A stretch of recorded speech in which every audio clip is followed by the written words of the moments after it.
पाकिस्तान और दुनिया भर में लाखों देखने और सुनने वालों को अरशद शरीफ का सलाम। नाज़रीन, मकबूजा कश्मीर में भारतीय मार्शल लॉ अभी तक चल रहा है और वहाँ पे इंटरनेट बंद है।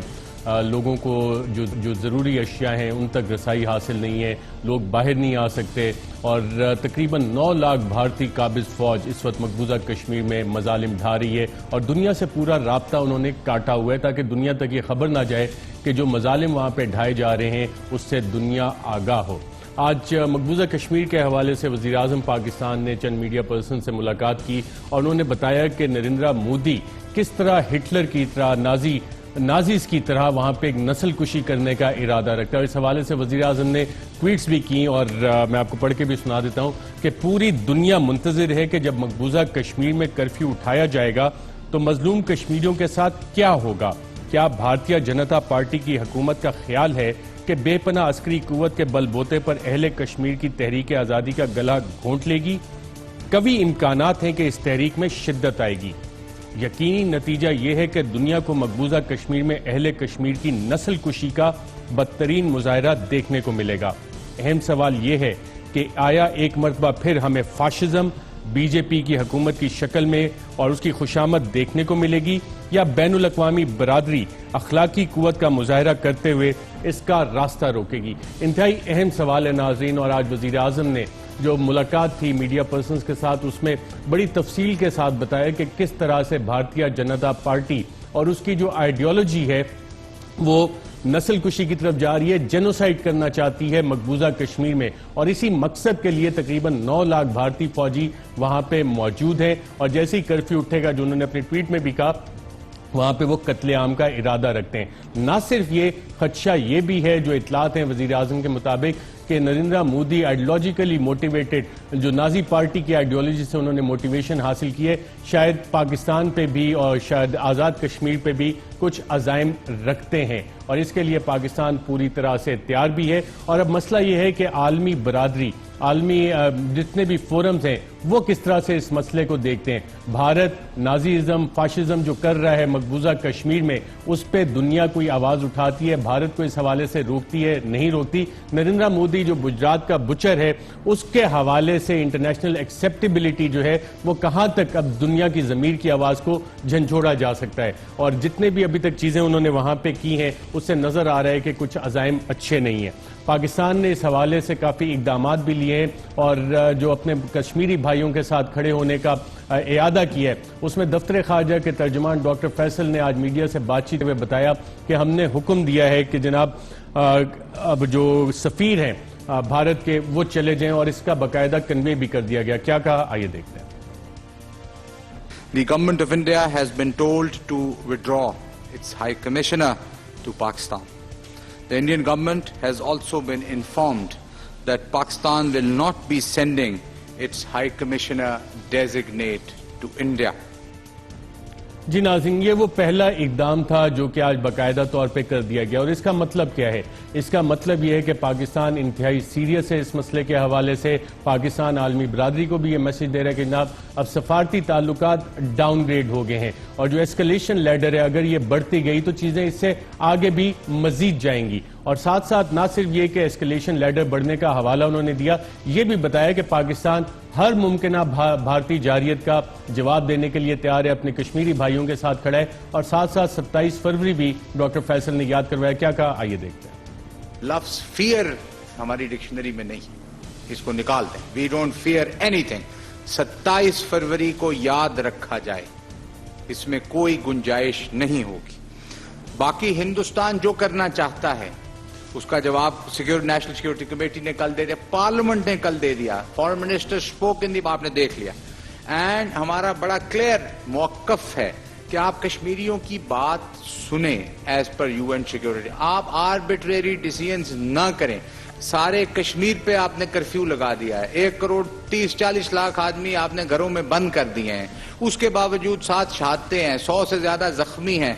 आगे मामलात पीस एंड सिक्योरिटी की वायलेशन, ग्रेव डेंजर है, प्राइम मिनिस्टर कह रहे हैं grave danger to peace and जी नाज़रीन, और इस वक्त हमारे साथ मौजूद हैं पाकिस्तान के वजीर खारजा शाह महमूद कुरैशी साहब। शाह महमूद कुरैशी साहब, बहुत शुक्रिया हमें ज्वाइन करने का। मुझे पता है इस वक्त भी आप काफ़ी मसरूफ हैं और काफ़ी डिप्लोमेटिक ऑफेंसिव आपने जो लॉन्च किया है कश्मीरी हमारे भाइयों की आवाज़ पहुंचाने के लिए, उसमें से आपने कीमती वक्त निकाला है। आज आपकी कुछ डिप्लोमेट्स के साथ मुलाकात हुई, कौन कौन से डिप्लोमेट्स थे और आपने क्या उन्हें मैसेज कन्वे किया? अर्शद शेख साहब, आज मैंने पूरी शाह महमूद कुरैशी साहब डिप्लोमेटिक कोर को दावत दी थी दफ्तर खारजा, ताकि मैं उनको पाकिस्तान का नुक्ता नजर उनकी खिदमत में पेश कर सकूं और जो मकबूजा कश्मीर की सूरत हाल है उनसे आगाह कर सकूं। आज सुबह फेडरिका मोगेरिनी जो हाई रिप्रेजेंटेटिव हैं यूरोपियन यूनियन की और 28 मुल्कों की नुमाइंदगी करती हैं, मेरी सुबह उनसे भी तफसील से बात हुई और मैंने उन्हें भी पाकिस्तान की कंसर्न्स बताई और उनसे तबादला ख्याल किया। उनकी भारत की वजीर खारजा से भी बात हुई थी और भारत के वजीर खारजा ने बकौल उनसे दो बातें की। एक कि आर्टिकल 370 का जो मसला है ये हमारा इंटरनल अंदरूनी मसला है, इंटरनल मैटर है, और दूसरा कि ये जो हमने किया है ये कश्मीरियों की सोशो इकोनॉमिक डेवलपमेंट के लिए किया है। तो मैंने डिप्लोमेटिक कोर को भी कहा और उनसे भी कहा कि ये गलत है, हम इस मौके को मुस्तरद करते हैं, ये इंटरनल मसला नहीं है, कश्मीर का मसला बैनुल-अक़वामी रिकग्नाइज्ड इंटरनेशनल डिस्प्यूट है और अक़वाम मुत्तहिदा की करारदादें हैं। और मैंने फिर जवाहरलाल नेहरू के और हिंदुस्तान की मुख्तलिफ इशूज पर जो लोकसभा में और सिक्योरिटी काउंसिल में स्टेटमेंट्स थी जो उन्होंने दी थी उनके हवाले भी पेश किए। ये तस्लीम चुके हैं, इंटरनल मैटर नहीं कह सकते। दूसरा कि ये सोशो इकोनॉमिक डेवलपमेंट, मैंने कहा ये कैसी सोशो इकोनॉमिक डेवलपमेंट है जो आप 70 साल पहले नहीं कर सके और इस तरमीम के बाद आप, ये तरमीम कदगन थी, ये कैसी डेवलपमेंट है जहां आप लोगों का कत्लेआम और कर्फ्यू लगा रहे हैं। अगर आप में हिम्मत है तो कर्फ्यू हटाएं और उनसे पूछें जिनके लिए आपने ये तरमीम की है आपको ये कबूल है। अगर उन्हें कबूल है तो बात खत्म हो जाएगी। आप कश्मीरियों से पूछ लें, हर शेड ऑफ ओपिनियन आपसे इख्तलाफ कर रहा है या आपसे इत्तफाक कर रहा है। तो ये मैंने इनको बताया कि जो सूरत हाल इवॉल्व कर रही है। फिर मेरी आज जो यूएन की हाई कमिश्नर है उनसे भी मेरी मिशेल बैचलेट से मेरी बात हुई और उनसे भी मेरी बात हुई कि ह्यूमन राइट्स पर उन्होंने राइज की थी रिपोर्ट जो जुलाई 2019 में शाया हुई है, जिसमें ग्रेव वायलेशंस का, ह्यूमन राइट्स का जिक्र है। और उन्होंने कहा कि हमें बेपनाह तशवीश है और उस तशवीश का हम जिक्र भी कर चुके हैं कि हमें मकबूजा कश्मीर की इस वक्त की सूरत हाल पर बेपनाह तशवीश है।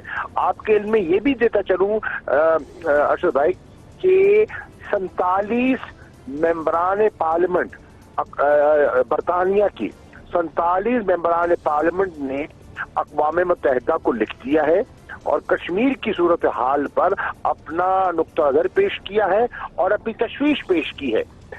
शाह महमूद कुरैशी साहब, आपसे मैं ये भी जानना चाह रहा हूं, आज इतलात आ रही थी कि भारत ने, आपने जब कल एक स्टेप लिया कि डाउनग्रेड करने डिप्लोमेटिक रिलेशंस, तो भारत से कोई बातचीत का मैसेज भी आया इस हवाले से कि ऐसा ना करें, वो क्या था और आपका इस हवाले से मौक़िफ़ क्या है, पॉलिसी रिस्पॉन्स क्या है? उन्होंने कहा कि आप इस फैसले पे नजरसानी करें।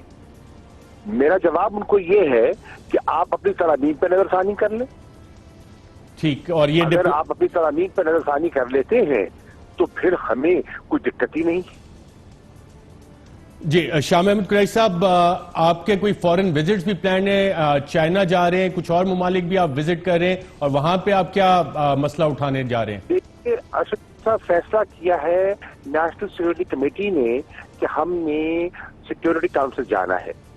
तो उस फैसले के बाद सबसे अहम जो कंसल्टेंसी जो मेरी बनती है वो बनती है चीन के साथ। तो मैं आपको ही ये खबर दे देता हूं, आज रात चीन के लिए रवाना हो रहा हूं और कल मेरी चीन में मीटिंग तय हो गई है। कल आपकी चीन, अच्छा लद्दाख का जो इशू है वो डायरेक्ट चाइना से भी कंसर्न कर रहे हैं, और चाइनीज फॉरेन मिनिस्ट्री के इस हवाले से एक स्टेटमेंट भी आई थी कि जनाब ये चीज हमें भी कबूल नहीं है, तो इस हवाले से चाइनीज मौकिफ भी आ गया। तो अब ये मसला बायलैटरल से मल्टीपल लेयरिंग में चला गया है, कम से कम ट्राइलेटरल तो यहां तक हो गया, और अगर यूएन को भी इसमें शामिल कर लें सारी चीजें, तो भारत ने जब ये इकदाम लिया तो आपके ख्याल में उन्होंने सोचा कि इसके पॉलिटिकल कॉन्सिक्वेंसेज हैं, डिप्लोमेटिक कॉन्सिक्वेंसेज हैं, लीगल कॉन्सिक्वेंसेज हैं, मकबूजा जम्मू और कश्मीर की स्ट्रीट्स पे इसके कॉन्सिक्वेंसेज हैं, और कुछ मिलिट्री कॉन्सिक्वेंसेज भी हैं इसके? देखिए, लीगल कॉन्सिक्वेंस का आपने हवाला दिया तो आपके इल्म में है कि भारत की सुप्रीम कोर्ट में सिविल सोसाइटी की तरफ से पिटीशन दाखिल हो गई है, जो कि इस इक़दाम को कानूनी तौर पर उन्हें चैलेंज कर दिया है। पॉलिटिकल आज कर्फ्यू हटा ले तो उनको अंदाजा हो जाएगा कि पॉलिटिकल कॉन्सिक्वेंस क्या है, और डिप्लोमेटिक का मैं अर्ज कर चुका हूं। देखिए, हम इस वक्त हमने कभी ये नहीं कहा कि इस मसले का हल जंग है या लड़ाई है। हमने मिलिट्री ऑप्शन की तरफ कभी नहीं सोचा। भारत ने जब जारियत की थी हम पर, तो हमने अपना दिफा किया था, हमने जारियत नहीं की थी, दिफा किया था। आज भी भारत ने नई वहां तैनातियां की है, तकरीबन 9 लाख के करीब उनकी अब फौज मकबूजा कश्मीर में तैनात हो चुकी है, जिसकी कोई तारीख में या दुनिया के किसी खित्ते में इसकी मिसाल नहीं है। हमने सिर्फ विजिलेंस बढ़ाई है और सेफ गार्ड मेजर्स दिए हैं, और आज भी हमारी हिकमत अमली और तरजीह है पॉलिटिकल, लीगल और डिप्लोमेटिक। राइट। शामिल कैसा साहब, आपने कौमी सलामती कमेटी का जिक्र किया, मेरी इतलात ये है और वजीर आजम से आज जब मुलाकात हुई तो उसमें इस खदशे का भी इजहार सामने आया कि भारत के कुछ अज़ाइम आज़ाद कश्मीर के हवाले से भी हैं। क्या भारत ने वहां पे फौज इस मकसद के लिए बिठाई है, आर्टिलरी वहां पे मूव की है, अपनी एयरफोर्स मूव की है, और इस तरह का खदशा है कि आज़ाद कश्मीर पे भी हमले के अज़ाइम है, और इसको आप इंटरनेशनल कम्युनिटी के नोटिस में लेके आएंगे कि भारत जो एक जारियत कर चुका है वहां पे और जेनोसाइड के जो प्लान्स हैं उसके बाद फर्दर जारियत करने का इरादा रखता है? जी, मैंने ये तशवीश पर जिक्र किया है, और आज मैंने यहाँ भी जो डिप्लोमेटिक कोर को ब्रीफ किया है, मैंने उनसे अर्ज किया है, हमें ये भी खदशा है कि वहाँ भारत कोई फॉल्स फ्लैग ऑपरेशन की हरकत कर सकता है, यानी कि कोई पुलवामा 2 स्टेज करने की कोशिश भी कर सकता है, ताकि दुनिया, क्योंकि देखिए इस वक्त हर चैनल पर इस वक्त दुनिया में आज इस मसले को अपनी हिमाकत से उन्होंने इंटरनेशनलाइज कर दिया है, और अब उसको तवज्जो हटाने के लिए वो उसको कोई दहशतगर्दी का रंग या कोई और रूप देना चाहेगा। तो हमने अपनी तशवीश का इजहार ये भी कर दिया है, जिस तरह जब तरामीम का वो सोच रहे थे तो 1 अगस्त को हमने पहले वार्न कर दिया था, फैसला उन्होंने 5 को किया था, हमने पहली को वार्न कर दिया था हमें खदशा है, और हमने लिख के president general assembly, president security council और यूएन के सेक्रेटरी जनरल को हमने लिख के बता दिया था। राइट। शामिल मुल्क साहब, बहुत शुक्रिया प्रोग्राम में हमसे गुफ्तगू करने का, और दीगर मसरूफियात भी हैं। चीन का विजिट वजीर खारजा ने हमें बताया कि आज रात चीन के दौरे पे जा रहे हैं, जहां पे ये इन तमाम मामला पे बातचीत होगी, और खासतौर पे अक़वाम मुत्तहिदा की सिक्योरिटी काउंसिल में इस मसले को उठाने के हवाले से। नाज़रीन, आज की एक और खबर, पाकिस्तान मुस्लिम लीग नवाज की वाइस प्रेसिडेंट मरियम नवाज को आज नैब ने गिरफ्तार कर लिया। इस गिरफ्तारी की वजूहात क्या हैं वो भी आपसे शेयर करेंगे, और प्रोग्राम के सेगमेंट में हमारे साथ मौजूद हैं प्राइम मिनिस्टर के special assistant on accountability barrister Shahzad Akbar साहब। बैरिस्टर अकबर साहब, बहुत शुक्रिया हमें प्रोग्राम के सेगमेंट में ज्वाइन करने का। नाज़रीन, मैं आपको बताता चलूं कि आज नैब ने मरियम नवाज साहिबा को बुलाया हुआ था, और बुलाया हुआ था चौधरी शुगर मिल्स के केस के हवाले से, लेकिन मरियम बीबी ने आज नैब को लेटर लिखा कि जनाब आज मैं पेश नहीं हो सकती। अगर हम आपको ये लेटर दिखाएं तो इसमें बड़ा वाज़ेह लिखा हुआ है कि जो रिकॉर्ड आपने मांगा है वो रिकॉर्ड मेरे पास मौजूद नहीं है, और मैं 2016 से इसकी शेयर होल्डर नहीं हूं, और मुझे मजीद टाइम दिया जाए। और उसके बाद क्योंकि नैब का आज का नोटिस था, पेश नहीं हुई, तो जब कोट लखपत जेल अपने वालिद साहब से मुलाकात के लिए गई, उसके बाद नैब की टीम ने उन्हें बाकायदा तौर पे इसी केस में गिरफ्तार कर लिया। बैरिस्टर शहजाद अकबर साहब, इस केस का मैग्नीट्यूड कितना है, कितने मिलियन की मनी लॉन्ड्रिंग इसमें सस्पेक्टेड है कि जनाब ये money laundering operation Chaudhry sugar mill में चल रहा था? देखिए जो मैंने इस पे अरशद इकबाल कल एक प्रेस कॉन्फ्रेंस भी की है, और आप तो इसके ऊपर मेरे ख्याल है पिछले 4 साल से प्रोग्राम्स भी कर रहे हैं। मुझसे ज़्यादा आप बेहतर जानते हैं कि इस केस के अंदर मिलियंस ऑफ डॉलर्स, सिर्फ एक ट्रांजैक्शन जो अभी ब्रेक हुई है वो तकरीबन 5 मिलियन डॉलर की है, और वो तो सिर्फ उसकी एक कड़ी है। लेकिन अगर आप इसके आगाज़ से देखें, ये जो शुगर मिल बनाई गई उस वक़्त से ही आपको इसके अंदर शदीद किस्म की बेज़ाब्तियाँ नज़र आती हैं कि शेड्रोन जर्सी नामी एक ऑफशोर कंपनी के थ्रू लोन आता है, और वो लोन जो है वो क्रिएट करने के लिए एक ऑफशोर कंपनी बनाई जाती है जिसकी बैंकिंग किसी भी लेजिटिमेट बैंकिंग बिजनेस में हमें तो कोई सेंस नज़र नहीं आती। लेकिन उसके बाद जो सबसे एक हैरानगी की बात है कि सिर्फ लोन अप्रूव होता है, लोन आता नहीं है, लेकिन शुगर मिल पहले से लग जाती है। और फिर चौधरी शुगर मिल खुद ही चिट्ठी लिखती है जिस वक्त उसके एक मेजर शेयर होल्डर कह लें या एक शेयर होल्डर जो हैं वो नवाज शरीफ साहब हैं और उस वक्त मुल्क के वज़ीर आज़म हैं, वो अपने स्टेट बैंक को लिखते हैं कि जी हमें इस चूँकि हमें जो लोन जो हमने लिया था 15 मिलियन डॉलर का, तो उसमें थोड़ी सी देरी थी, तो हमने मांग तांग के यहाँ से शुगर मिल बना ली, मशीन भी यहाँ से मांग तांग के लगा ली, तो अब आप हमें इजाज़त दें कि हम ये पैसे सीधे अपने अकाउंट में जमा करा लें। और स्टेट बैंक ने एक इंतहाई ताबेदारी का सबूत देते हुए उसको उन्होंने इजाज़त भी दे दी। सही। और अच्छा, उसके बाद मैं इस पे क्योंकि मैं ये कहानी चलते आगे चलती है, आपने कहा कि चेयरमैन जर्सी बनाई गई, ये लोन अप्रूव करवाया गया, ये लोन अप्रूव करने में भी कुछ लोग शामिल होंगे, स्टेट बैंक के भी लोग शामिल होंगे। जिस बैंक से लिया गया गालिबन फैसल बैंक की बहरेन ब्रांच थी, उससे ये लोन लिया गया चेयरमैन जर्सी के लिए। तो फैसल बैंक और स्टेट बैंक में कौन लोग थे जो ये सारी चीजें फैसिलिटेट कर रहे थे? वो लोग आइडेंटिफाई हो गए? जी बिल्कुल, वो लोग आइडेंटिफाई हुए हैं, और उनमें से कुछ लोग, अब मैं नाम लेना मुनासिब नहीं समझता क्योंकि वो भी अंडर इन्वेस्टिगेशन हैं, लेकिन वो लोग बाद में बड़े नवाजे गए, और इस ट्रांजैक्शन में एक शख्स जो इन्वॉल्व थे वो बाद में स्टेट बैंक ऑफ पाकिस्तान के गवर्नर भी बने। तो वो गवर्नर का नाम अशरफ वत्रा तो नहीं था? ये अब नाम आप ले रहे हैं अरशद, मैं तो नहीं ले रहा। मैं वैसे ही पूछ रहा हूं, मैं सवाल करना मेरा काम है। फैसल बैंक कराची में अशरफ वत्रा साहब उस वक्त होते थे जो बाद में स्टेट बैंक ऑफ पाकिस्तान के गवर्नर बने, और जब ये मसला 2016 में पहली दफा हमने उठाया तो उन्होंने क्लैरिफिकेशन भी दी थी कि जनाब हाँ ये स्पेशल पर्पस व्हीकल क्रिएट की, अपनी तरफ से क्लैरिफाई करे थे, लेकिन कंफर्म किया ये वही वत्रा साहब थे। जी बिल्कुल, ये उस जमाने में फैसल बैंक में थे और बाद में फिर ये गवर्नर स्टेट बैंक बने। और गवर्नर स्टेट बैंक, जरा मेरी रहनुमाई फरमा दीजिए, किस दौर में बने थे? पाकिस्तान मुस्लिम लीग नवाज के दौर में। तो जो आप कह रहे हैं कि नवाजा गया उनमें से चंद लोगों को, उसमें से अशरफ वत्रा साहब को गवर्नर स्टेट बैंक इन खिदमात के एवज नवाजा गया कि मनी लॉन्ड्रिंग के इस ऑपरेशन में उन्होंने मदद की थी। देखें, जो एक चीज़ बड़ी हैरत अंगेज है, मैं खुद इसके डॉक्यूमेंट्स मैंने देखे हैं, तो मुझे एक चीज़ समझ नहीं आती है कि एक पेटेंट बैंक है और उस पेटेंट बैंक ने, उसका कारोबार है, वो लोन लेने के लिए एक सब्सिडरी क्यों क्रिएट करता है? मुझे इस चीज़ की समझ, मैंने बड़े बैंकर से भी पूछा है, मुझे तो इतना नहीं पता बैंकिंग का, लेकिन मुझे कोई चीज़ समझ नहीं आती है। चलिए, अगर आप एक और साहब है, मैं नाम लेता हूं, आप उनसे पूछें तो वो आपको बेहतर बता सकेंगे शायद। इम्तियाज अहमद परवेज साहब, 35 साल से ज्यादा इनका बैंकिंग का तजर्बा है, बहरेन में भी रहे हैं, और जिस बैंक के जरिए ये ट्रांजैक्शन हुई उस बैंक के गालिबन अब भी डायरेक्टर हैं। नाम कुछ सुना सुना लग रहा है आपको?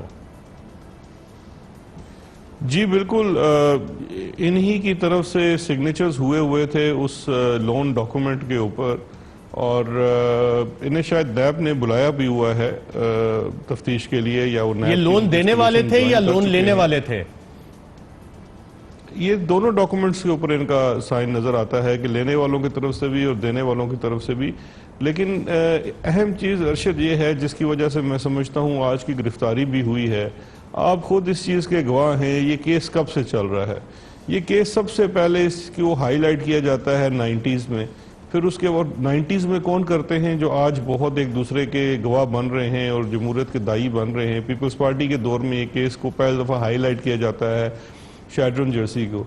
अच्छा, उसके बाद के भी मामलात इस केस के आते रहे, लेकिन ये देख लीजिए इतने अरसे से ये चीज़ चल रही है और आज भी शरीफ फैमिली के जिस मेंबर को, और पूरी शरीफ फैमिली इसकी शेयर होल्डर है, इसके अलावा कोई शेयर होल्डर नहीं, जब उनको बुला के पूछा जाता है तो वो एक डिमेंशिया का एक जवाब होता है कि जी मुझे पता नहीं, मालूम नहीं, मैं पूछ के बताऊंगा, दादा जान को पता होगा, उन्हें पता होगा। तो मेरा ख्याल है this is high time investigating agencies ने, अब मिसाल के तौर पे आज इन्हें मरियम साहिबा को सेक्शन 19 का नोटिस दिया गया था, बड़ा सीरियस नोटिस होता है नैब का। यहाँ एक वतीरा बन गया है कि अगर आप अहला सियासी ओहदे पे फाइज हैं और आप अपने आप को बहुत बड़ा लीडर समझते हैं तो आप भी फिर पाब्लो एस्कोबार की तरह जाके कोलंबिया की पार्लियामेंट में जाके बैठ जाते हैं और कहते हैं कोई मुझे गिरफ्तार नहीं कर सकता चाहे मैं जो मर्जी जुराइम करूं। तो ये उस चीज़ की नफी है कि आप अगर इन चीज़ों में मुलव्वस हैं तो आप जवाब दें। जवाब का, सवाल का जवाब ये हरगिज़ नहीं होता कि आप उसके बाद कोई कलाबे मिलाना शुरू कर दें। आपसे स्पेसिफिक जवाब पूछे गए हैं। मरियम साहिबा से स्पेसिफिक पूछा गया है कि जब आपने सुवेदी साहब एक जो हैं अबू धाबी के, उनसे जब आपने शेयर्स खरीदे तो क्या कंसिडरेशन थी, कैसे वो पैसे अदा किए गए, अगर उनको यहाँ अदा किए गए जो कि चौधरी शुगर मिल यहाँ है तो यहाँ से वो पैसे बाहर कैसे लेके गए, उसका कोई सबूत दे दीजिए। उसके बाद एक डमी ट्रांसफ़र होती है जो मरियम करती हैं यूसुफ अब्बास को शेयर्स की, और आगे से फिर नासिर लूता के नाम पे शेयर चले जाते हैं। तो वो जो ट्रांजैक्शन है वो क्या है, क्योंकि पहले 11 मिलियन शेयर यूसुफ अब्बास पर डंप किए जाते हैं, फिर इमीडिएटली वो नासिर लूता को दे दिए जाते हैं। और नासिर लूता ने अब स्टेटमेंट दे दी है ऑन ओथ कि मेरा इन शेयर से या इस पूरी कंपनी से कोई ताल्लुक नहीं है, अगर है तो मुझे कोई ऐसा कागज़ दिखा दीजिए, कोई एक एग्रीमेंट होता है शेयर सेल का, वो दिखा दीजिए जिसपे ऊपर मैंने दस्तखत किए हों या मैंने इस कंपनी के अंदर इन्वेस्ट किया हो। तो तय दर तय जो चीज़ें इसके अंदर से नज़र आती हैं वो सारा ही फ्रॉड नज़र आता है। इसी तरह से सब्सिडी के मामले को अगर आप उठा के देख लीजिए तो सब्सिडी के मामले में भी इस तरह की चीजें आपको नजर आती हैं। सब्सिडी तो मिलती रही है, तो गवर्नमेंट पॉलिसी रही है थ्रू आउट द, जब पीपल्स पार्टी का दौर और नून लीग का, आपकी दौर में असद उमर साहब ने सब्सिडी रोकने की कोशिश की थी शुगर मिल्स को, तो बेचारे उनसे इस्तीफा ले लिया गया, रिप्लेस कर दिया गया। तो सब्सिडी इस शुगर मिल को भी मिल रही थी, बतौर हुक्मरान ये सब्सिडी अपनी शुगर मिल को भी दे रहे थे, एक्सपोर्ट सब्सिडी। मैं ये तो नहीं कह सकता कि जो सब्सिडी के ऊपर इस्तीफा हुआ या जो भी हुआ वो एक अलग अच्छा, वन ऑफ द फैक्टर्स, क्योंकि मेरी बात हुई है इस पे काफी सारे लोगों से, तो उसमें काफी सारे पावरफुल लोग आपकी हुकूमत में भी, उनकी भी शुगर मिल्स हैं, और पहली दफा जब मूव हुई थी तो मेरी जरा ये कहते हैं कि काफी पावरफुल लोग नाराज हो गए थे, कुछ अहम तरीन लोग नाराज हुए थे, और असद उमर साहब समझते हैं कि गालिबन उनका भी कुछ हाथ है उन्हें हटाने में। लेकिन बहरहाल आप हुकूमत हैं, आप जो भी कहना चाहें कह सकते हैं इस पर। ये देखें, मैं तो बात करता हूँ इस स्पेसिफिक केस की जहाँ पे इन्वेस्टिगेशन हुई और कुछ चीज़ें सामने आई। एक चीज़ ये सामने आई कि सब्सिडी क्लेम की जा रही है कंसिस्टेंटली हर साल एक्सपोर्ट की मद में सब्सिडी। जब टैक्स डिपार्टमेंट से पूछा जाता है, जब आप एक्सपोर्ट करते हैं, वो बाकायदा एक एक्सपोर्ट की डॉक्यूमेंटेशन होती है, तो उनकी तरफ से अप्रैल का जो लेटर आ गया इन राइटिंग, उन्होंने कह दिया कि ये 10 सालों में कोई शुगर की मद में एक्सपोर्ट नहीं की गई चौधरी शुगर मिल के नाम के ऊपर। तो फिर तो ये सवाल पैदा होता है कि क्या आपने सब्सिडीज भी ऐसे ली, फिर ये स्टेट बैंक कैसे इंटरेस्टिंग अगर ये एक्सपोर्ट नहीं हुई तो फिर 2011 में जब SCCP ने 739 मिलियन की मनी लॉन्ड्रिंग डिटेक्ट की थी, सस्पिशन उठाई थी गई, और फिर उस पर जवाब दिया गया, पूरी लंबी सी फाइल है कि जनाब ये तो एक्सपोर्ट की गई है, तो वहां पे भी मामला आके झूठ बोला गया कि जनाब, और डॉक्यूमेंट्स फोर्ज किए गए कि ये एक्सपोर्ट के इवज पैसे आए हैं। देखें, बिल्कुल ये दो चीजें हैं। एक तो ये है कि ये सारी जो हम बार बार कहते हैं कि पिछले 10 सालों में ये जो मिली भगत थी कि तुम मुझे ना पूछो मैं तुम्हारी चोरी नहीं पकड़ूंगा, ये उसी का शाखसाना था। अच्छा बेट साहब, मैं आपको यहाँ पे रोकूंगा क्योंकि अब आप बड़ी इंटरेस्टिंग डिस्कशन में जा रहे हैं, और आज पाकिस्तान पीपल्स पार्टी के चेयरपर्सन बिलावल भुट्टो जरदारी भी पार्लियामेंट में काफी गरजे बरसे, और किस तरह गरजे बरसे और ये केस कब शुरू हुआ, उस दौर में इनके दौरे हुकूमत में क्या हुआ, उस पर भी आते हैं, और फिर फाइनेंशियल मॉनिटरिंग यूनिट उसने किसके दौर में इसको आइडेंटिफाई किया, तो क्या कुछ अपनों ने और कुछ हमदर्दों ने आज इस तरह का जाल बिछाया कि मरियम नवाज साहिबा आज लॉकअप में, और सिर्फ PTI की हुकूमत मुकमुका के बगैर इस केस को सिर्फ परस्यू कर रही है। इस पर नाज़रीन बात करेंगे, और चंद चौंका देने वाले मजीद हकायक इस केस से रिलेटेड एक वक्फे के बाद। वेलकम बैक नाज़रीन। आज पाकिस्तान पीपल्स पार्टी के चेयरपर्सन बिलावल भुट्टो जरदारी साहब पार्लियामान में बहुत गर्जे बरसे जब इतला मिली और लॉबी में बैठे थे जब उन्हें इतला मिली कि मरियम नवाज को चौधरी शुगर मिल में गिरफ्तार कर लिया गया और किस तरह से गर्जे बरसे बिलावल, आइए देखते हैं। एक ऑपोजिशन लीडर को, एक ऑपोजिशन मेंबरान को, एक खवातीन को इस हुकूमत ने अरेस्ट किया है। जनाब स्पीकर, मेरे खानदान इस मुल्क में नस्लों से सियासत कर रहा है, हमने सब कुछ देखा है। जालिम आमिर जिया ने, शायद जालिम आमिर जिया वो वाहिद आमिर था जो इस मुल्क में अपने सियासी मुखालिफिन के ओहदे के पीछे पड़ते थे। और फिर से ये नया आमिराना नया पाकिस्तान में हम पहली दफा ये देख रहे हैं कि आप इतने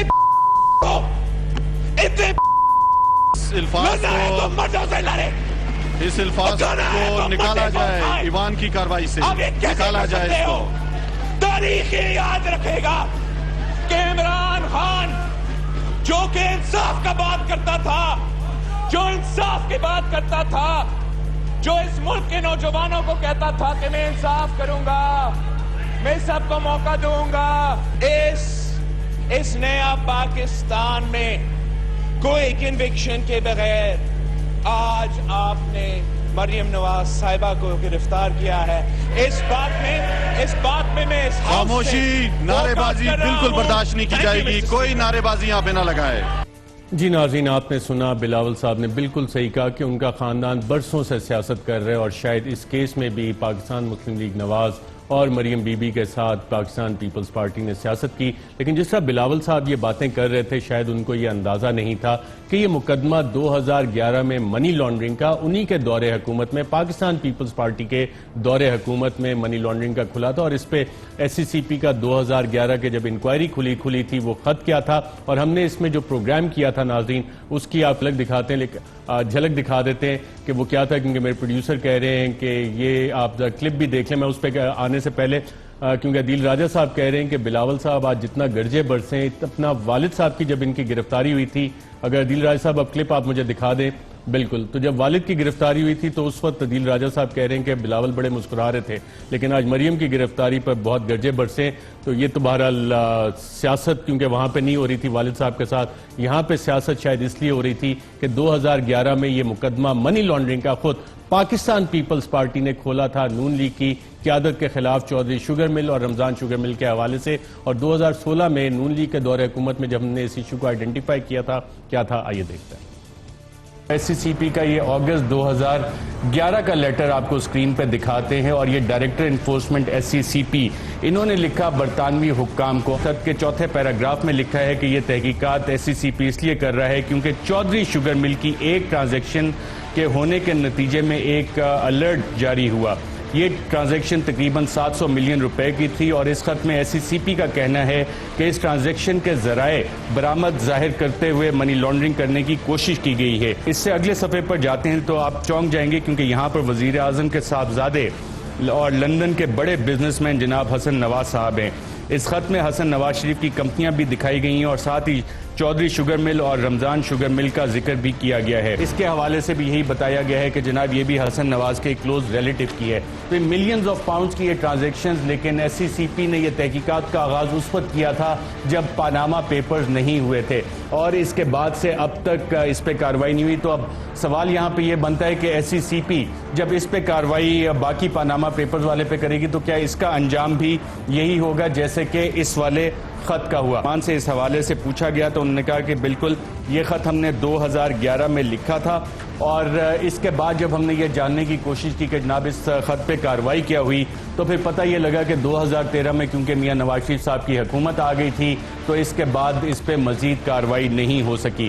क्यू होल्डिंग का इस खत में नाज़रीन जो जिक्र है, क्यू होल्डिंग की अगर फाइनेंशियल शीट हम आपको जी नाज़रीन, और 2011 का और 25 जून 2016 की जो आप तारीख देख रहे हैं, इसके अगले दिन जफर हिजाजी ने SCCP में एक मीटिंग बुलाई और बैक डेट में इस इंक्वायरी को बंद किया जिसके जुर्म में JIT में जब ये चीज़ आइडेंटिफाई हुई तो जफर हिजाजी गिरफ्तार हुए और JIT की रिकमेंडेशन थी कि इस केस को फर्दर परस्यू किया जाए। बैरिस्टर शहजाद अकबर साहब, आप यकीनन आज इम्प्रेस हुए होंगे बिलावल भुट्टो साहब की इस तकरीर से कि कितनी अच्छी वो सियासत करते हैं और खानदानी सियासतदान है। इतना जज्बा उन्होंने अपने वालिद की गिरफ्तारी पर नहीं दिखाया था क्योंकि वहां पे सियासत नहीं थी, क्योंकि यहां पे सियासत है। ये केस मनी लॉन्ड्रिंग का क्या पीपल्स पार्टी ने ही आइडेंटिफाई किया था और परस्यू क्यों नहीं किया था, और क्या आपने सिर्फ इसे परस्यू करना शुरू किया आके? देखिए, बिल्कुल बात तो ये है अरशद, जो सबसे बड़ा इस मुल्क का अलमिया है कि इस मुल्क में जो लीडर नाफिज किए जाते हैं उनको पहले तो बात है पाकिस्तान की हिस्ट्री छोड़ें, अपनी हिस्ट्री का ही पता नहीं है। अब इस बच्चे को अपनी हिस्ट्री, अपनी जमात की हिस्ट्री का पता नहीं है कि ये केस ना सिर्फ 2011 में इनके दौरे हुकूमत में उठाया गया SCCP की तरफ से, बल्कि ये इसकी अगर आप हुदैबिया पेपर मिल की 1997-98 की रिपोर्ट उठा के देख लें, 98 या 99 की जो थी, सॉरी उससे पहले की जो थी जब हुदैबिया पेपर मिल का केस फाइल किया गया था, तो उस रिपोर्ट के अंदर वाज़े लिखा गया था कि काजी फैमिली की जो नाम पे मनी लॉन्ड्रिंग की जाती है और वो पैसे बैंक ऑफ अमेरिका के अकाउंट में रखे जाते हैं लियन क्रिएट करने के लिए, और उसके अवज़ 3 कंपनियों को फर्दर कर्ज दिलवाया जाता है, जिनमें से एक कंपनी चौधरी शुगर मिल भी थी। तो ये केस तो ये जो आज बड़े बड़के मार मार के बातें कर रहे थे, डिटेक्ट तो उनके दौर में हो गया था और उस वक्त तो इन्होंने फाइल भी कर दिया था, लेकिन बाद में जब से इनका ये मिसाइके करप्शन हुआ है उसके बाद से ये चीज़ें सारी ख़त्म हो गई और अब सब कुछ दूध का धुला हो गया। बाकी जो पार्लियामान में आज ये कर रहे थे, ये आज सियासत कर रहे थे, किसी का अबू जेल में है, किसी का भाई जेल में है, किसी का बेटा जेल में है, सिर्फ ये काम हुआ है। जो डिफरेंस हुआ है वो अरशद ये हुआ है, इदारे आज़ादी से अब काम कर रहे हैं। पहले देखिए कितना ज़्यादा रखना होता था, अगर नैब काम कर रहा है तो SCCP कॉर्पोरेट नहीं कर रहा है, SCCP काम कर रहा है तो स्टेट बैंक कॉर्पोरेट नहीं कर रहा, वो काम कर रहे हैं तो FMU कॉर्पोरेट नहीं कर रहा। अब पहली दफ़ा हुआ है ना सिर्फ तमाम इदारे आज़ादी के साथ काम कर रहे हैं बल्कि इनके अंदर इंटीग्रेशन है, यानी कि ये बामी ताउन के साथ काम कर रहे हैं। जो SCCP ने डॉक्यूमेंट्स प्रोवाइड करने, एक्सपर्टीज प्रोवाइड करनी है वो प्रोवाइड करती है, जो नैब का काम है वो कर रहा है, FIA कंट्रीब्यूट कर रहा है, SBP कंट्रीब्यूट कर रहा है, फाइनेंशियल मॉनिटरिंग यूनिट कॉर्पोरेट कर रहा है और इसके अंदर बिल्कुल ठीक है। और इसी कॉर्पोरेशन के तहत नासिर लूता ने क्या आपको कोई खत भी लिखा है, और ये वाला प्रोसेस किस तरह से शुरू हुआ? क्योंकि जो शेयर होल्डिंग थी ये काफी इंटरेस्टिंग किस्म का गोरख धंधा है कि पैसे एक अकाउंट से चल के दोबारा घूम फिर के मुख्तलिफ हाथों से दोबारा उन्हीं बेनिफिशरीज के अकाउंट में आ जाते हैं। तो ये उन्होंने खत में क्या लिखा है आपको? जी देखिए, ये जो इसके अंदर फॉरेनर्स हैं जो शेयर होल्डर्स हैं, जिसमें ये एक सवेदी साहब हैं अबू धाबी के, एक नासिर लूता हैं जो सबसे बड़े शेयर होल्डर इनके रहे, एक शेख ज़का हैं लंदन के, इस तरह के मुख्तलिफ नाम हैं, एक सऊदी नेशनल हैं। तो नैब ने एसेट रिकवरी यूनिट से ये मदद मांगी थी कि इन तक रसाई के लिए या इनकी स्टेटमेंट्स लेने या इनसे ये चीज़ तस्दीक करने के लिए कि अगर इनकी शेयर होल्डिंग इसके अंदर है, इन्वेस्टमेंट अगर है, तो हमें वो ज़रा उसमें क्लैरिटी चाहिए, क्योंकि ये सस्पेक्ट कंपनी तो थी मनी लॉन्ड्रिंग के लिए। तो उसके ऊपर जब हमने अपनी एफर्ट्स का आगाज़ किया तो हमें नासिर लूता से जब रब्ता किया और मैंने उनको बाकायदा एक लेटर भी लिखा, उस लेटर के जवाब में मेरी उनसे मुलाकात भी हुई और उस मुलाकात के बाद उन्होंने अपनी एक स्टेटमेंट भी दी। और वो जो लेटर का जवाब आया, उस लेटर के जवाब के बाद और उस लेटर के जवाब में उन्होंने बड़ा कैटेगोरिकली लिखा कि जी मेरा चौधरी शुगर मिल के अंदर ना ही कोई इन्वेस्टमेंट है, ना मेरे उसके अंदर कोई शेयर्स हैं और ना ही मैंने शुगर के किसी भी कारोबार के अंदर पाकिस्तान में कभी कोई इन्वेस्टमेंट की है। बड़ा वो कैटेगोरिकल था। वो हमने नैब के दे दिया और उसके बाद नैब ने इनसे रिक्वेस्ट की कि अगर ये पाकिस्तान आके नैब की इन्वेस्टिगेशन को ज्वाइन करें, तो वो उन्होंने पाकिस्तान आके नैब की इन्वेस्टिगेशन को ज्वाइन किया, अपनी स्टेटमेंट दी। नैब ने वही स्टेटमेंट फिर ऑन ओथ भी करवाई। आप ये कह रहे हैं कि नासिर लूता पाकिस्तान आके नैब को अपना बयान रिकॉर्ड करवा के जा चुके हैं? पाकिस्तान आके नैब को उन्होंने बयान रिकॉर्ड करवा के और नैब को अहम कागजात दस्तावेज भी दे के गए हैं। और एक और चीज की तरफ निशानदेही की है कि ये बेसिकली इन्होंने नासिर लूता की रियल एस्टेट कंपनी दुबई के अंदर कुछ इन्वेस्टमेंट की है। अब मैं समझता हूं नैब को वो भी इन्वेस्टिगेट करना चाहिए कि वो कैसे पैसे उसमें $5 मिलियन जो है वो इन्वेस्ट किया। और जबकि यहाँ पे वो जो कैलवरी क्वीन है वो बार बार फरमाती थी कि जी मेरे पाकिस्तान तो क्या पाकिस्तान से बाहर कोई असासे नहीं है। तो ये अगर असासे नहीं है, 11 मिलियन शेयर उधर जा रहा है, 7 मिलियन शेयर उधर जा रहा है, तो अब तो उसका होगा। और फिर वहाँ पे जाके आप इन चलाकियाँ देखें, अगर आप उसके बयान को देख लें, ठीक है अभी उसमें और डॉक्यूमेंट्स आएंगे, लेकिन लुता के बयान के मुताबिक इनके कुछ लोग गए और उन्होंने जाके $5 मिलियन जो हैं वो कहा कि हम इन्वेस्ट करना चाहते हैं रियल एस्टेट के अंदर, और वो उन्होंने वहाँ पे पैसे जमा करवाए और कुछ दिनों बाद कहा नहीं ये हमारा इरादा बदल गया, आप हमारे पैसे वापस कर दीजिए और ये पैसे वापस हमारे पाकिस्तान के अकाउंट में कर दें।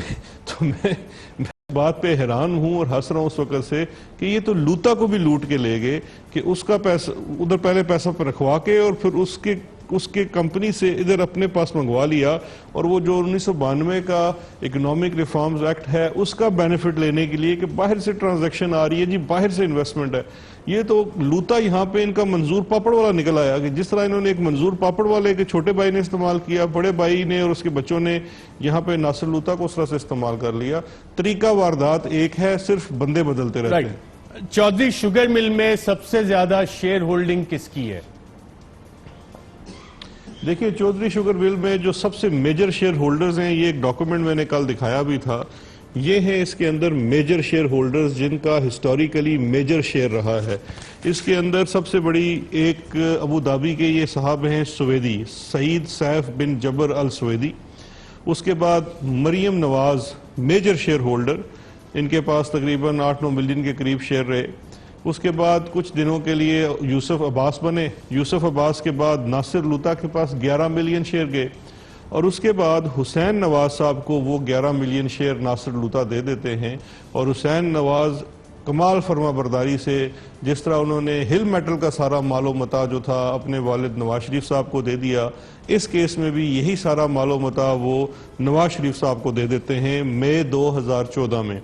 और फिर नवाज शरीफ साहब जैसे ही पनामा आता है 2016 में, तो वो ट्रांसफर कर देते हैं 11 million shares Yusuf Abbas. Interesting, अब 2016 में ये शेयर्स ट्रांसफर हो रहे हैं अगर, तो आज मैं जो मरियम बीबी ने खत लिखा है कि मैं आज पेश नहीं हो सकती, तो उसमें एक लाइन लिखी हुई है बिर साहब के मेरे पास रिकॉर्ड नहीं है और मैं 2016 से इसकी शेयर होल्डर नहीं हूं। तो 2016 में नवाज शरीफ साहब और मरियम बीबी ने पनामा पेपर्स आने के बाद अपनी शेयर होल्डिंग ऑफलोड की है यहां से। जी बिल्कुल, इन्होंने अपनी जो शेयर होल्डिंग है वो इन्होंने पहले मरियम ने तो कम कर दी थी अपनी शेयर होल्डिंग 2010 में जब उन्होंने अब्बास को दी, लेकिन कुछ शेयर होल्डिंग रही। लेकिन 2016 के बाद जैसे ही पनामा पेपर आता है, तमाम फैमिली उस वक्त तक एक्टिव शेयर होल्डिंग जो थी वो शहबाज शरीफ की भी थी, खानदान के बाकी लोगों की भी थी, इनकी वालदा की भी थी। लेकिन अचानक फिर उस वक्त मुझे लगता ये है कि बली का बकरा यूसुफ अब्बास बेचारा एक यतीम बच्चा, उसके नाम पे सारे शेयर थोप दिए जाते हैं और आप कहते हैं जी यूसुफ अब्बास से पूछें, यूसुफ अब्बास से पूछें। यूसुफ अब्बास से क्या पूछें, पूरी कौम जानती है कि आपने ये, अगर आप ये देख लें, ये जो मैं डॉक्यूमेंट बार बार दिखा रहा हूँ, ये आपने जो हॉकी खेली है ना ये सारी, कि सलीमुल्लाह से कलीमुल्लाह, कलीमुल्लाह से सलीमुल्लाह, फिर सलीमुल्लाह, कलीमुल्लाह, और आखिर में जो आपने गोल कर दिया यूसुफ अब्बास के ऊपर, ये आपने लेयरिंग की है सारी। इसको मनी लॉन्ड्रिंग में लेयरिंग कहते हैं कि आपने ये सारा घुमा के आखिर में उस गरीब को थोप दिया और वो बेचारा समझता है कि अब वो चौधरी शुगर मिल का मालिक बन गया। नहीं, आपने स्यापा डाल दिया उसके सर के ऊपर, अब बेचारे को सारा शेयर आपने उसके ऊपर डाल दिया। तो अब बात यह है कि अब इन सब चीज़ों को सपोर्ट करने के लिए वही सवाल होगा जो पनामा केस के अंदर सुप्रीम कोर्ट ने भी किया, जो JIT ने भी किया, वो नैब के केस के अंदर भी होता रहा, और वो बड़ा सिंपल सा सवाल है, मनी ट्रेल।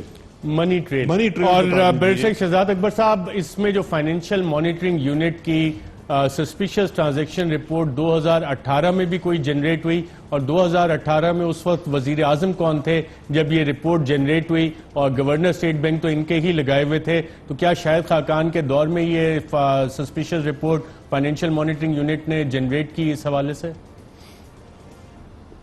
देखिए अर्शद शरीफ साहब, रिपोर्ट तो 2018 में जनरेट हुई, लेकिन मैं आज एक बात ऑन एयर आपको कहना चाहता हूँ, फाइनेंशियल मॉनिटरिंग यूनिट वो चीज़ थी, एक वो कॉन्सेप्ट है जो पूरी दुनिया में फाइनेंशियल इंटेलिजेंस यूनिट है जो मनी लॉन्ड्रिंग को डिटेक्ट करने के लिए बेहतरीन निज़ाम है। ये पाकिस्तान के कानून के तहत सन 2007 से कायम है और इस इदारे को पिछले 5 सालों में एक शख्स ने काम नहीं करने दिया और वो शख्स है इसहाक डार। इसहाक डार ने इस इदारे को मफलूज कर दिया। आप देखिए इसहाक डार का एग्जिट होता है तो FMU काम करना कुछ शुरू करता है, उसकी जान में जान आती है। आलमी इदारों ने फंड किए बड़े बड़े सॉफ्टवेयर्स जिन्होंने सपोर्ट करना है FMU की वर्किंग को, उन्हें वहाँ तक रसाई नहीं देते, वो थे इसहाक डार साहब। आज जब वो यहाँ से मफरूर हुए चले गए तो उसके बाद उसने काम करना शुरू किया और ये तमाम ट्रांजैक्शंस सामने आना शुरू हुई, क्योंकि 2018 में ऑल्दो वज़ीर-ए-आज़म तो PVL के थे, लेकिन एक बड़ी अहम चीज़ थी, पनामा का काम शुरू हो चुका था। सुप्रीम कोर्ट ऑफ पाकिस्तान में काम चल रहा था और इदारों से सवाल किया जा रहा था, STCP से सवाल किया जा रहा था कि आपने अपने हिस्से का काम क्यों नहीं किया। उस वक़्त FMU ने जितने ये पॉलिटिकली एक्सपोज पर्सन्स थे, इनकी जो दबी हुई फाइलें थी, ट्रांजैक्शंस तो पहले की हुई हैं, ये दबी हुई फाइलें थी जो इसहाक डार दबा के बैठा हुआ था, उन्हें उन्होंने रिलीज किया और उन्होंने फिर आगे से शेयर किया नैब के साथ। और फिर जाहिर बात है कि वो एक आपको स्टार्टिंग पॉइंट मिलता है जो STR जनरेट होती हैं और उसके बाद आप बैंकिंग इंफॉर्मेशन कलेक्ट करते हैं। ये जितनी टीटीओ वाला मामला भी है, ये उसके बाद सारा मंजरे आम पे आया है जो टीटीज वाला मामला और बड़ी बड़ी टीटीज केस में भी आई हैं। यहाँ पे एक नाज़रीन वक्फा लेते हैं और कौन कौन सी बड़ी टीटीज आई और किसके नाम पे आई, कौन बेनिफिशियरी था इन टीटीज का, जिसका जिक्र बैरिस्टर शहजाद अकबर कर रहे हैं एक वक्फे के बाद। वेलकम बैक नाज़रीन, हमारे साथ मौजूद हैं वज़ीर-ए-आज़म के मामले ख़ुसूसी बराए साहब बैरिस्टर शहजाद अकबर साहब। इस केस में टीटीज भी काफी सारी आई हैं और एक टीटी 4 करोड़ 80 लाख डॉलर्स की, इसके बेनिफिशरीज कौन कौन थे? यूसुफ अब्बास बेनिफिशरी थे या कि ये मरियम बीबी के अकाउंट में भी ये पैसे गए हैं? नहीं, देखें इसमें मुख्तलिफ टीटीज आई हुई हैं। एक टीटी तो वो है जो पहले जिसको FMU ने जिसका जिक्र किया और वो आप पहले अब दिखा भी चुके हैं, और दूसरी ये जो टीटी अभी आप स्क्रीन पे दिखा रहे हैं, ये वो वाली टीटी है जो यूसुफ अब्बास को आती है उसके अपने ज़ाती अकाउंट के अंदर। और इस टीटी के ऊपर नैब ने जब पूछगछ की और तफ्तीश की तो ये नासिर लूता रियल इस्टेट बिजनेस से आई हुई है, और जिसको उन्होंने जिसके अपने बयान के अंदर एक्सप्लेन किया कि ये पैसे उन्होंने शरीफ फैमिली ने इन्वेस्टमेंट की गर्ज से दुबई में इनके दफ्तर में अदा किए और फिर कुछ ही दिनों बाद इसको विड्रॉ कर लिया और साथ ये इंस्ट्रक्शन दी कि ये इस अकाउंट में यूसुफ अब्बास के अकाउंट में भिजवा दिए जाएं पाकिस्तान, और वहाँ से ये पैसे फिर इस तरह से ये भिजवाए गए यूसुफ अब्बास के अकाउंट में। अपने एडमिनिस्ट्रेटिव चार्जेस को भी उन्होंने मनहा किया इसमें से। तो ये वो टीटी है। अच्छा, उसके बाद होता क्या है कि यूसुफ अब्बास ये पैसे ये उस वक़्त के पैसों में कुछ 50 करोड़ के लगभग बनता था, ये ट्रांसफ़र करते हैं चौधरी शुगर मिल के अकाउंट में, और वहाँ से ये पैसे ट्रांसफ़र किए जाते हैं एक और शुगर मिल को ख़रीदने के लिए जो उस वक़्त शायद मन्नू शुगर थी या किसी और नाम से, लेकिन वो एडजेसेंट थी, और फिर वो शमीम शुगर मिल बनाई जाती है। तो ये एक जो बेसिकली ये जो टीटी वाला सारा पखंड लगाया गया, इससे बेसिकली आपने एक और शुगर मिल टेक ओवर कर ली, और फिर जब ये पनामा वाला काम शुरू होता है तो बहुत सारी शुगर मिल्स इन्होंने बेचना भी शुरू कर दी। उसी में फिर ये बाद में तो बैरिस्टर साहब ये जो जितनी कहानी बन रही है, ये sugar mill Chaudhary sugar mill Hudaibiya paper mill की तरह, ये मनी लॉन्ड्रिंग ऑपरेशन था या वाकई ये शुगर के कारोबार भी कर रहे थे? नहीं, देखिए ये मनी लॉन्ड्रिंग ऑपरेशन है। जितनी इस तरह के केसेस हैं, इसमें आपने ओमनी ग्रुप के केसेस में भी देखा होगा कि एक तरफ आप शुगर का कारोबार भी कर रहे हैं और वो शुगर मिल मैं और आप तो नहीं लगा सकते, लेकिन जब एक अमीर और इन्फ्लुएंशियल आदमी शुगर मिल लगाना चाहता है तो उसको बगैर किसी चीज़ के एक कर्ज भी मिल जाता है। अच्छा, कर्ज आपके अकाउंट में आए बगैर शुगर मिल लग भी जाती है, फिर वो प्रॉफिट भी कमाती है, टैक्स देते हुए। बिल्कुल, क्योंकि ऐसी चीनी में मनी लॉन्ड्रिंग की मिठास भी शामिल है। बैरिस्टर शहजाद अकबर साहब, बहुत शुक्रिया प्रोग्राम में शिरकत करने का। नाज़रीन, आज के प्रोग्राम में इतना, इजाजत दीजिएगा। अल्लाह हाफ़िज़।